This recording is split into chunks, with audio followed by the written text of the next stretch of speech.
네, 안녕하세요. 네, 반갑습니다. 오늘 말씀 전하고 싶은 말이 없어지겠어요. 계속해서 뮤지컬, 너무 멋진 이 뮤지컬 계속 보고 싶었는데 좀 아쉬움이 있네요. 다음에 이어서 공연할 때 꼭 시간 내서 봐야겠다는 생각을 하게 됩니다. 뮤지컬 한다길래 그냥 좀 가볍게 얘기했는데요. 정말 슬픔입니다. 너무 멋져요. 몸 동작을 크게 하기가 쉽지 않거든요. 근데 정말 몸 동작을 크게 하면서 프로들처럼 그렇게 공연을 해주셔서 너무 감동을 받았습니다. 그래서 뮤지컬 볼 때는 아마 주무신 분이 한 분도 없을 거예요. 오히려 피곤함을 그냥 단숨에 그냥 다 없애버리는 그런 시간이었는데 말씀 시간이 부담입니다.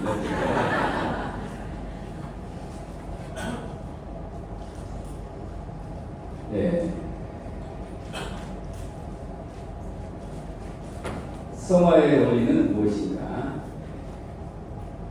지난 시간 이어서 진행을 하겠습니다. 오늘 이 시간에는 이제 예수님께서 자신의 이 부활을 통해서요, 우리의 성화의 삶을 위해서 어떤 놀라운 일을 이루셨는지 이 부분을 함께 살펴보기를 원합니다. 앞 시간에 우리는 예수님의 이 죽음은 단지 우리의 죄를 대속하기 위한 죽음이 이것이 전부가 아니고요. 이 죽음을 통해서 사단과 죄와 또 우리의 마음에 있는 이 죄성 이것을 심판해 버렸고요. 그리고 정죄한 것을 우리가 한 사실 우리가 살펴봤습니다. 그리고 이 육신의 지배를 받고 살면서 끊임없이 죄를 짓고 있던 이 옛사람은 아예 어때요? 죽여버렸음을 우리가 살펴봤습니다. 예수님의 이 부활 또한 단순히 우리를 의롭다고 확증하기 위해서만 이것이 전부가 아니고요. 부활성 목적이요. 또 우리 예수님께서 하나님의 아들이심을 증명한 것 이것 또한 전부가 아니고요. 또 장차 우리도 예수님처럼 부활할 것을 또 우리에게 분명하게 보여주신 그런 의미만도 전부가 아니다는 것입니다.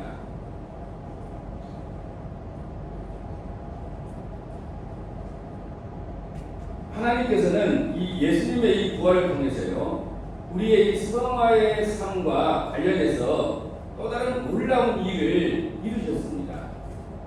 그것이 무엇일까요? 2000년 전에, 그것도 내가 태어나기도 전에 하나님은 이 예수님의 이 부활을 통해서요,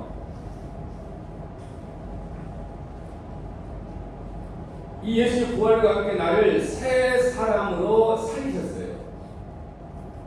언제요? 2000년 전에요. 예수님이 부활하실 때.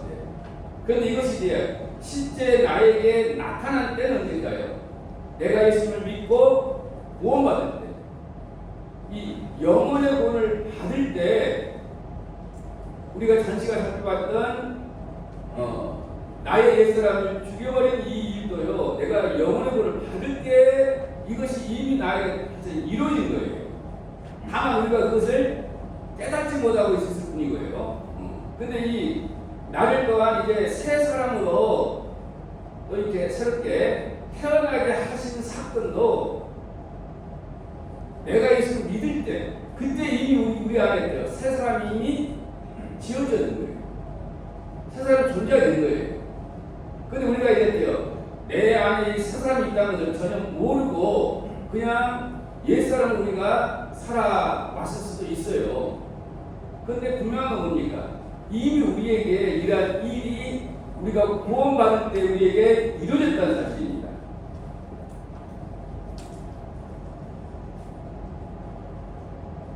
자, 첫 시간에 우리가 말씀을 드렸듯이요, 이 예수님께서 행하신 이 사역의 능력은 2000년이라는 이 긴 시간의 간격을 초월해서 오늘날 우리에게 나타난다는 것을 우리가 말씀드렸죠. 그리고 분명히 예수님의 십자가 죽음과 부활은 예루살렘에서 이스라엘에서 일어난 사건인데, 이 사건이 먼 거리에 있는, 공간에 있는 이 한국 땅에 살고 있는 우리에게도요, 이 공간을 초월해서 이것이 우리에게 능력으로 나타난 것입니다.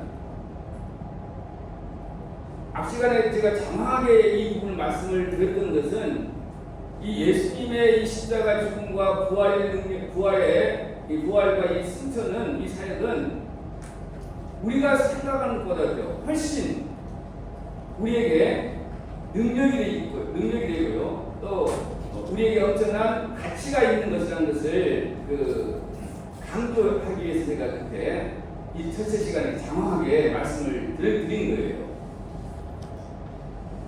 이 예수님은 훌륭한 사람 중에 한 사람이 아니라요, 바로 창조주 하나님이 사람의 몸으로 오신 분이기 때문에 그분의 죽으심, 그분의 부활하심, 그분의 승천하심, 이 가치와 능력은 무한합니다.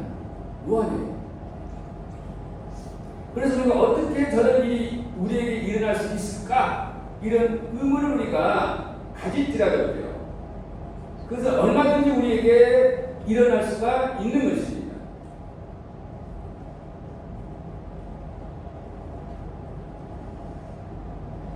이제 구체적으로요, 이 예수님의 이 부활 사역이 우리의 이 성화의 삶을 위해서요, 어떤 놀라운 일을 이루셨는지 이제 살펴보기를 원합니다. 하나님은 거룩하신 분이시죠. 그런데 이 하나님은 자신이 거룩한 것처럼요, 우리도 거룩하기를 원하시기 때문에 우리를 거룩하게 하시는 분이에요. 그래서 이 부활하신 예수님께서 영으로 우리 안에 거하시면서 우리의 새 생명이 되시고요, 또 새 성품이 되어주신 것입니다. 그리고 이제 이러한 새 생명의 지배와 다스림에 반응하고 순종하는 새 사람을 내 안에 지으신 거예요. 십자가 죽음을 통해서 무엇을 죽여버리고요, 옛사람은 죽여버리고 이제 내 안에 새 사람을 내 안에 지으신 거예요. 그래서 이러한 결과로 우리는 이제 이 새 사람으로, 옛사람을 훈련시키고 일으켜서가 아니라 이 새 사람으로 이 성화의 삶을 살아갈 수 있게 된 것입니다. 그 결과 우리는 이제 우리 안에서 이 성령의 열매를 맺는 이런 삶을 살아갈 수 있게 된 것입니다. 내 안에 있는 어떤 사람으로 인해서요? 새 사람으로요, 새 사람. 내 안에 있는 새 사람으로. 이게 핵심이에요. 자, 그럼 이제 이것에 대한 근거가 되는 말씀을 살펴보도록 하겠습니다. 자, 레위기 21장 8절 말씀 함께 읽어볼까요? 시작. 너희를 거룩하게 하는 나 여호와는 거룩함이라. 하나님은 우리를 거룩하게 하시는 하나님이심을 말씀하고 있습니다. 그러면서 하나님 자신은 거룩함이라고 이렇게 말씀을 하고 있습니다. 하나님 이 말씀에 앞서서요, 레위기 11장 45절에서는 나는 너희의 하나님이 되려고 너희를 애굽 땅에서 인도해낸 여호와다.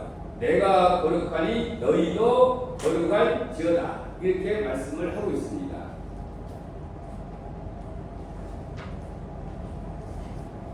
자, 로마서 6장 4절 말씀도 여기 중요한 부분만 인용했는데요. 함께 읽어보겠습니다. 시작. 그리스도를 죽은 자 가운데서 살리심과 같이 우리로 또한 새 생명 가운데서 행하게 하려 합니다. 우리로 하여금 이제 이 새 생명 가운데서 행하는 삶을 살아가게 하기 위해서요, 우리를 그리스도와 함께 살리신 것입니다. 바로 이 살림을 받은 나, 이게 바로 어떤 나일까요? 내 안에 있는 새로운 나입니다. 새로운 나, 새 사람인 나. 자, 밑에 있는 이제 갈라디아서 5장 16절에서요, 너희는 성령을 따라 행하라 이렇게 말씀하고 있는데요. 자, 우리 안에 계신 이 성령을 따라 행하라고 이렇게 말씀을 하고 있죠. 자, 구원받은 우리 모든 성도 안에는 성령님이 내주에 계십니다. 그렇죠? 성령님이 우리 안에 계시는 목적이 뭘까요? 단지 우리가 구원받았다는 것을 인치기 위해서, 확증하기 위해서만 있는 것이겠을까요? 있을까요? 그건 아니죠. 성령님은 인격이잖아요. 그리고 이제 이 성령님은 또 예수님의 영이라고 볼 수도 있어요. 그래서 성령님이 우리 안에 계시는 목적은 우리를 다스리기 위해서요. 그래서 빌립보서 2장 13절에서는요, 너희 안에서 행하시는 하나님이시라고 이렇게 말씀을 하고 있습니다. 우리 안에서 행하시는 분은 내가 아니라, 옛사람인 내가 아니라 내 안에 계시는 하나님이라는 것입니다. 하나님.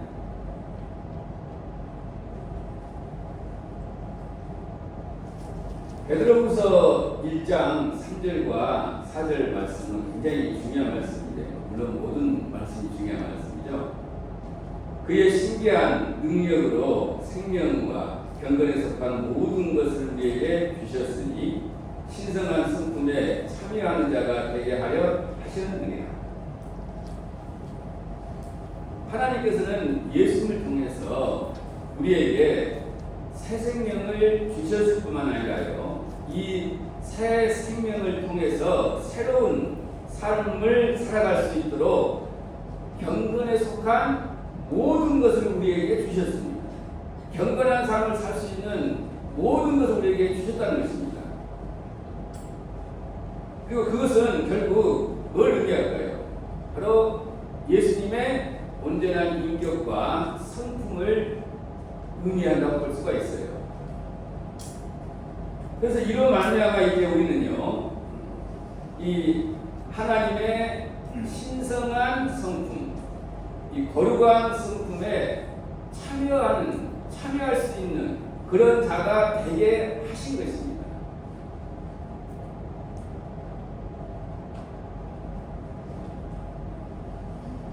에베소서 2장 1절과 5절 말씀을 보면요, 그는 허물과 죄로 죽었던 너희를 살리셨도다. 허물로 죽은 우리를 그리스도와 함께 살리셨고 이렇게 말씀을 하고 있는데요, 하나님께서는 허물과 죄로 인해서 죽었던 나를 그리스도와 함께 새로운 나로, 새 사람인 나로 살리셨습니다. 그래서 지금 우리 구원받은 우리 성도들 안에는 새 사람이 존재합니다. 새 사람. 옛 사람은 어떻게 됐고요? 죽었고요. 자, 예수님의 이 부활과 함께 우리를 살리셨는데, 이 살리심을 받은 이 새 사람은 다름 아닌 이 성령님의 인도하심과 다스림을 받는 나입니다. 다른 말로 하면 우리 안에 계시는 예수님의 다스림을 받는 나예요. 에베소서 2장 10절에요. 우리는 그가 만드신 바라 그리스도 예수 안에서 선한 일을 위하여 지으심을 받은 자니 이렇게 말씀을 하고 있는데요. 이 새로운 나, 이 새 사람인 나, 이것은 바로 그리스도 예수 안에서 선한 일을 위하여 새롭게 지으심을 받은 자라는 것입니다. 새롭게 지으심을 받았어요. 예수님의 이 부활로 말미암아 우리 안에는 이제 새로운 나, 새 사람인 나, 이것이 만들어졌어요. 이제 우리는 이 새 사람으로만이 어때요? 살아갈 자인 것입니다.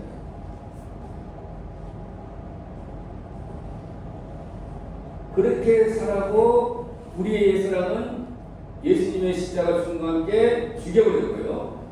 예수님의 부활과 함께 우리 안에 이 새 사람을 하나님이 새롭게 지으신 것입니다.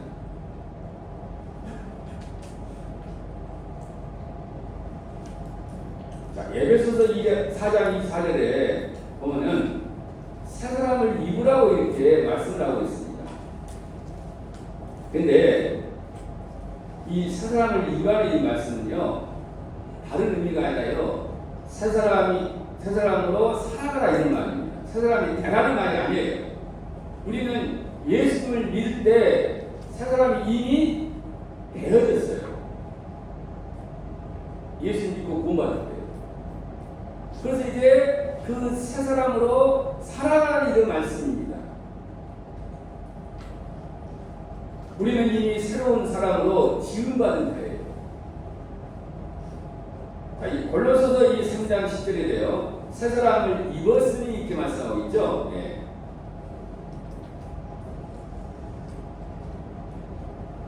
그래서 우리는 이미 새 사람을 입은 자, 입었으니 완료이잖아요.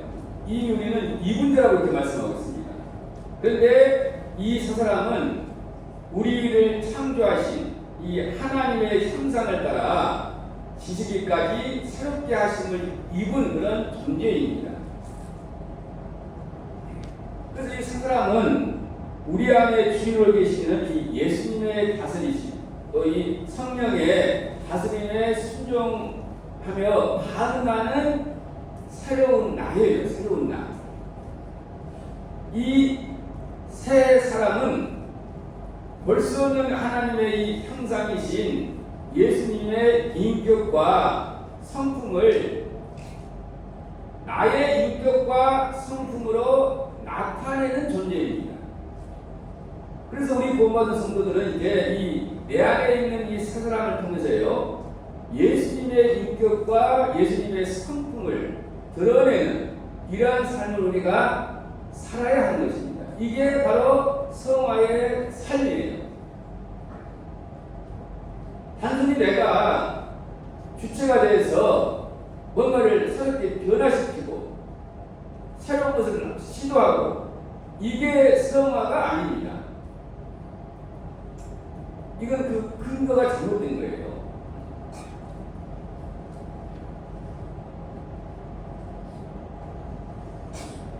고린도후서 5장 17절 말씀은 잘하는 말씀이죠. 함께 읽어볼까요? 자, 시작.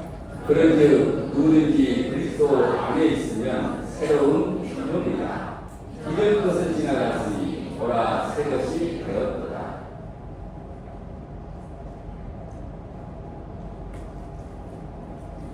구원받은 우리를 뭐라고 표현하고 있습니까? 새로운 피조물이라고 하죠. 그것은 바로 우리가 구원받을 때 우리 안에 새 사람이 지어졌기 때문입니다. 새 사람이 창조되기 때문에 우리를 가리켜서 새로운 피조물이라고 하는 것입니다. 우리의 이 육체, 우리의 육신, 우리 이 모든 나 있잖아요. 이게 새로운 피조물 아니잖아요. 우리는 나이가 들어서 우리 몸은 어떻게 됩니까? 세지잖아요. 그렇죠? 이걸 가리키고 있는 게 아니라 우리 눈에는 보이지 않지만 우리 안에 있는 새 사람을 가리키고 있어요. 새 사람.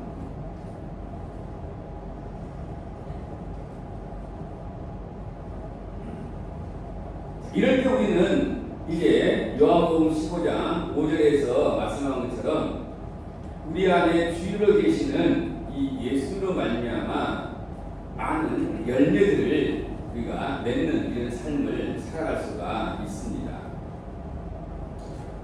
이 성화의 삶은 달리 표현합니까? 예수로 말미암아 나타나는 삶의 변화입니다. 예수님의 다스리심으로 말미암아 나타나는 변화예요. 그래서 예수님을 떠나서는 어때요? 결코 우리는 수동화의 삶을 살 수가 없습니다. 이 열매에 나타나는 이 변화는 바로 예수님의 인격과 성품입니다. 그래서 요한복음 15장 4절 말씀처럼요, 우리가 예수님 안에 거하는 것이 절대적으로 필요한 것입니다. 예수님과 하나로 연합된 삶, 또 예수님 우리의 주인 대신 예수님의 다스리심과 인도하심 가운데서 사는 삶이 절대적으로 필요한 것입니다. 포도나무 가지가 포도나무에 붙어 있어야만이 많은 열매를 맺을 수 있는 것 같지요. 우리가 구원받은 이후에 예수님의 철저한 이 다스림과 인도하심 가운데 있어야만이 이 성화의 삶을 우리가 온전히 살 수가 있는 것입니다. 중요한 것은 이 부활하신 예수님을 말미암아 새롭게 지음받은 새 사람으로입니다. 옛 사람이 아니라요. 그리스도와 함께 살리심을 받은 새로운 나, 이 새로운 사람으로. 이게 중요해요.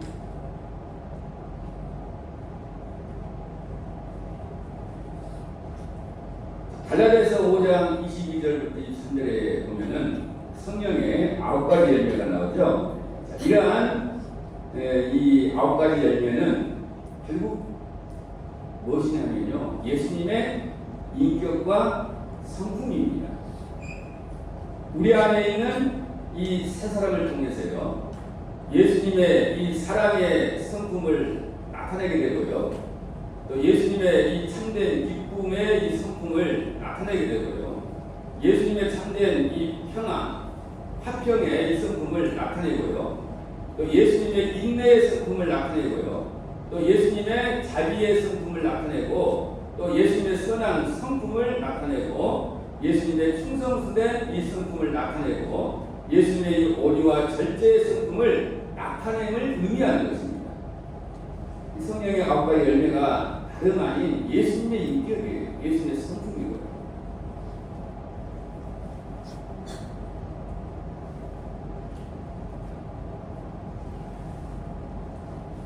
자, 이제 예수님의 이 승천 사역과 이 성화에 관련해서 말씀을 드리기를 원합니다. 창조주 하나님께서 사람의 몸으로 오셨을 뿐만 아니라요, 그 몸으로 십자가에 못 박혀 죽으신 이 엄청난 사건은 단지 우리의 죄를 대속하기 위함이 전부가 아니었듯이요, 예수님의 부활도 또한 단순히 우리를 의롭다함을 확증하기 위해서 위한 그러한 부활이 아니었고, 또 예수님이 하나님의 아들이심을 증명하기 위한 그것만도 전부가 아니었듯이 예수님의 승천도요, 단지 우리의 처소를 예비하러 가심이 전부가 아닙니다. 예수님께서는 이 자신의 하나님께서는 이 예수님의 승천을 통해서요, 우리의 이 수동화의 삶과 관련돼서 또한 놀라운 일을 이루셨어요. 그것을 말씀을 이제 드릴게요.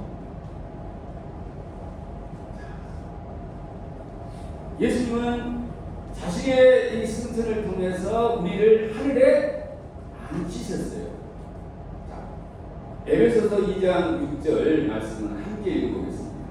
시작.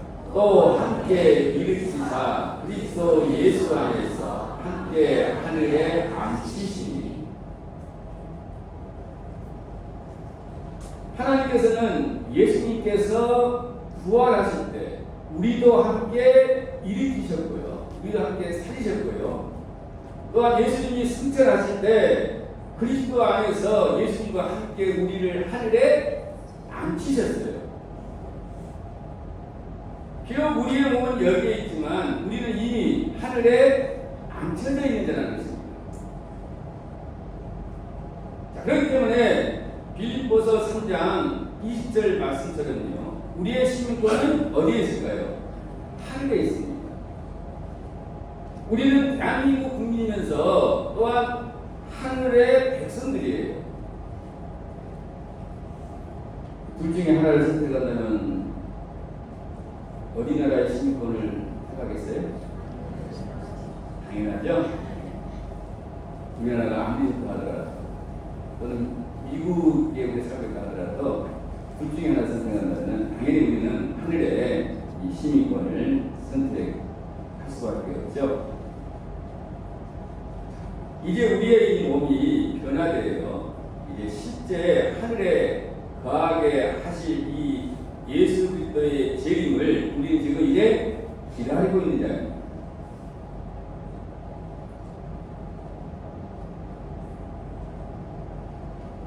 골로새서 3장 1절부터 2절 말씀은요 함께 읽도록 하겠습니다. 시작. 그러므로 너희가 그리스도와 함께 다시 살리심을 받았으니 위의 것을 찾으라. 거기는 그리스도께서 하나님 우편에 앉아 계십니다. 위의 것을 생각하고 땅의 것을 생각하지 말라. 그래서 우리는 이제 위의 것을 찾아야 하고요. 위의 것만을 생각해야 하는 것입니다.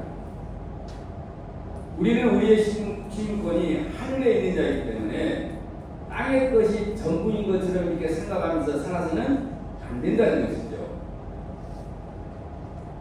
우리는 하늘의 영원한 가치를 소망하면서 살아야 할 자들입니다.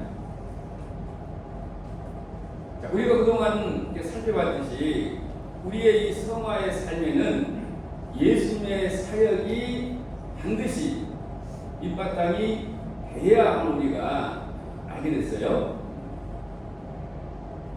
예수님의 이 십자가의 사역, 예수님의 부활 사역, 이 승천 사역을 통해서 이루신 이 놀라운 이 사역을 우리가 힘입지 않고서는요 성화의 삶을 결코 온전하게 살 수가 없는 것입니다. 예수님의 이 사역을 통해서 이미 우리에게 이루어진 이 놀라운 사실들을 우리가 나의 것으로 온전히 받아들일 때 우리가 비로소 성화의 삶을 온전히 살 수가 있는 것입니다. 이제 이런 부분을요 좀 더 자세히 살펴보고자 합니다.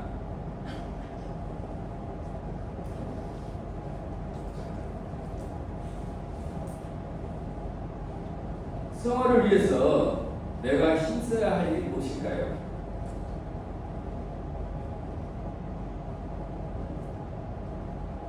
먼저는 우리는 알아야 합니다.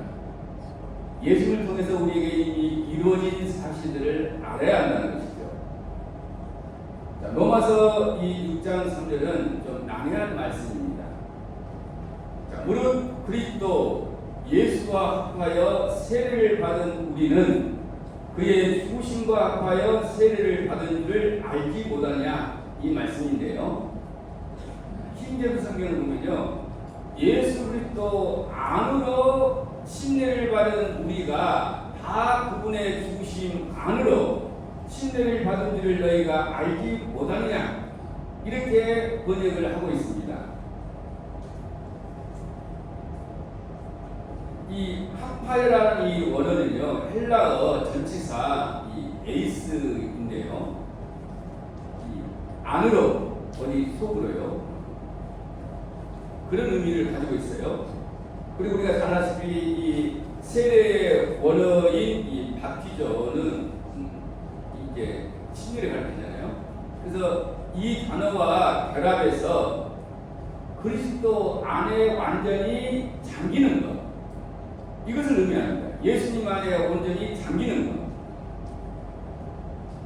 그래서 결국 우리의 옛사람이 예수 그리스도 안으로 다시 말해서 그분의 죽으심 안으로 깊이 들어갔다는 것입니다.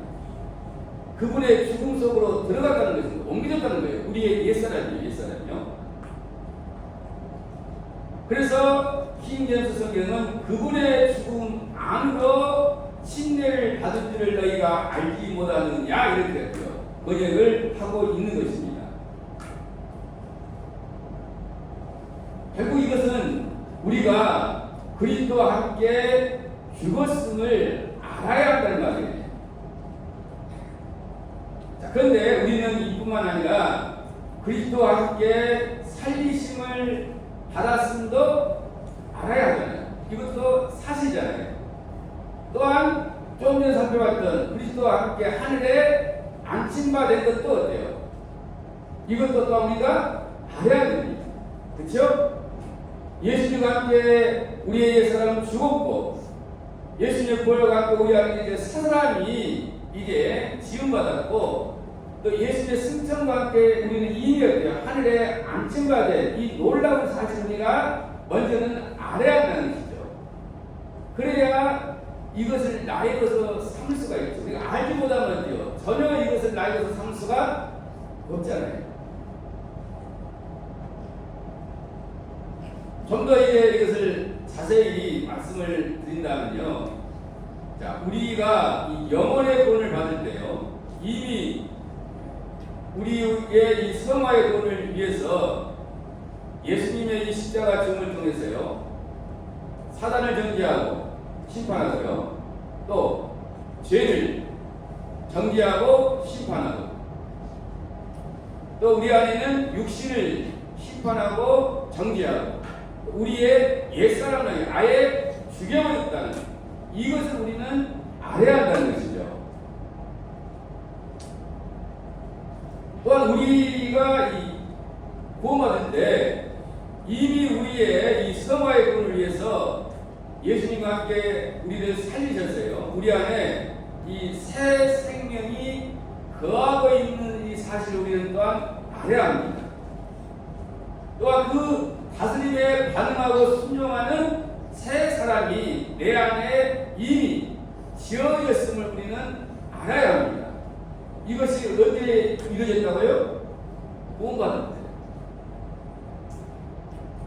우리가 구원받을 때 이미 우리 안에 그때 새 사람이 지음바 됐어요. 내 안에 새 사람이 탄생한 거예요. 존재된 거예요. 또한 우리가 구원받을 때 이미 예수님의 승천과 함께 우리는 하늘에 앉혀졌기 때문에 우리의 시민권은 하늘에 있는 자임을 우리는 또한 알아야 한다는 것입니다. 그 다음에 이제 알고 그 다음에 어떻게 합니까? 그것을 여겨야 됩니다. 여겨야 돼요. 우리는 우리가 구원받을 때 이미 이 예수님의 이 사역을 통해서요.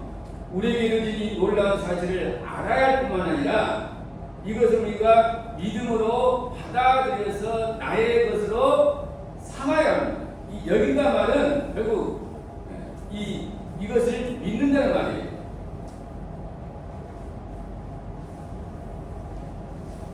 로마서 6장 10절부터 11절 이 말씀은 함께 읽어보도록 하겠습니다. 시작.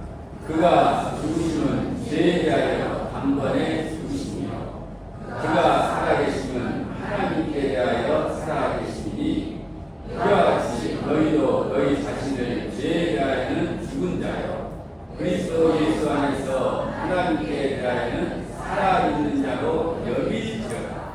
여길지어다. 여기서 이 여기라는 말은 헬라어 로기 정마이라는 이 단어인데요. 이걸 번역하는데 이것은 이 회계장 장사하시는 분들이 뭡니까 예상 주고 어쩌고 하는 거 있잖아요. 이런 회계장고 거기다가 기입한다는 그런 의미입니다. 또는 우리가 은행에 이게 저금을 하게 되면은 그 통장에 얼마 입금했다고 이렇게 기입하잖아요. 그런 의미예요. 그래서 우리의 이 옛사람이 죽은 것이 실제 사실이기 때문에요. 예수님이 십자가 죽은 거는데요. 그래서 우리의 마음에 그것을 사실로 기입하라는 거예요. 나의 옛사람은 죽었다 이렇게. 그래서 이것은 죽지 않았는데 내가 죽었다고 하죠. 체면을 걸라는 말이 아니에요. 그래 나의 옛사람은 죽었어. 이게 체면 거란 말이 아닙니다. 죽은 것이 사실이니까 이 사실을 사실로 여기라는 거예요.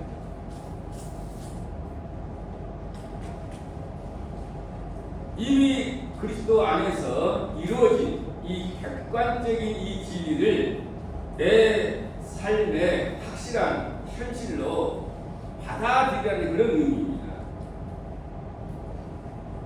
그래서 우리의 이 감정이나 이 사탄이요 끊임없이 너희의 사람은 여전히 살아있잖아, 너 좀 전에 너 죄졌잖아, 이렇게 우리에게 속삭일 수가 있어요.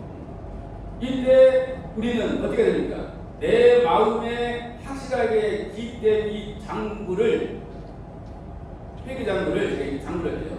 내밀어야 됩니다. 나는 죽었어. 예수님과 함께 나는 죽었어. 하고 이렇게 할게요. 분명하게 선언할 수 있어야 한다는 것이죠.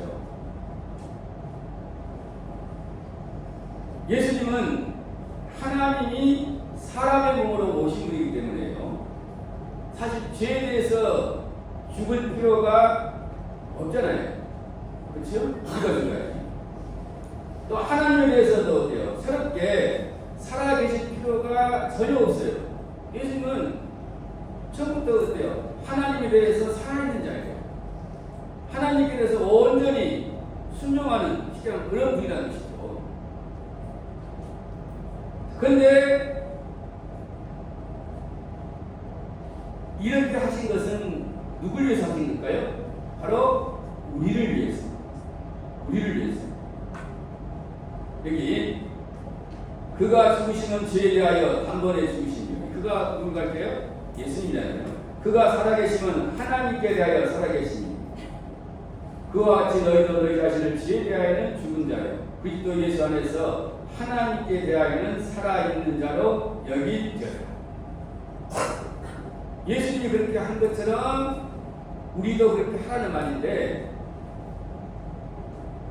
예수님은 죄에 대해서 죽을 필요가 없는 분이라니까요. 또 예수님은 새롭게 하나님께 대해서 그 살아있는 자가 될 필요도 없는 분이에요. 그런데 우리를 위해서 예수님이 이렇게 하신 것입니다.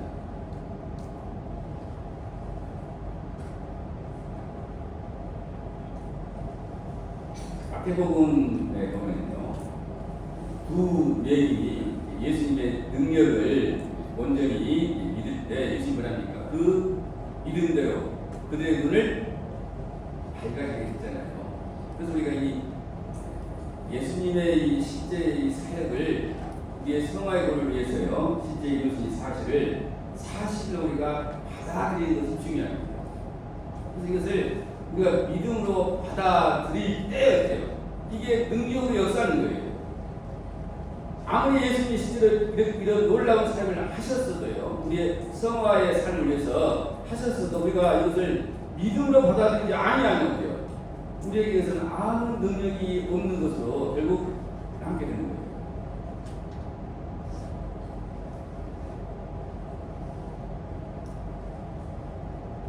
우리 옛사람이요, 예수님과 함께 죽었습니다. 그리고 예수님과 함께 우리 또한 살리심을 받았어요. 우리 안에 새 사람이 지어져 있어요. 또 예수님과 함께 우리는 이미 하늘에 안침받았어요. 이것은 분명히 사실입니다. 사실이에요. 그래서 이 사실을 우리가 믿음으로 받아들일 때 실제로 이것이 바로 우리에게 그대로 이루어지는 겁니다. 그래서 우리가 이것을 누릴 수가 있는 거예요. 우리가 영원의 구원을 받을 때 그렇잖아요. 예수님이 비록 2000년 전이지만 그때 예수님이 나의 죄값을 모두 치르셨잖아요. 그것이 사실이잖아요. 그죠? 그래서 이 사실을 우리가 사실로 받아들일 때, 믿을 때, 그러한 놀라운 일을 이루신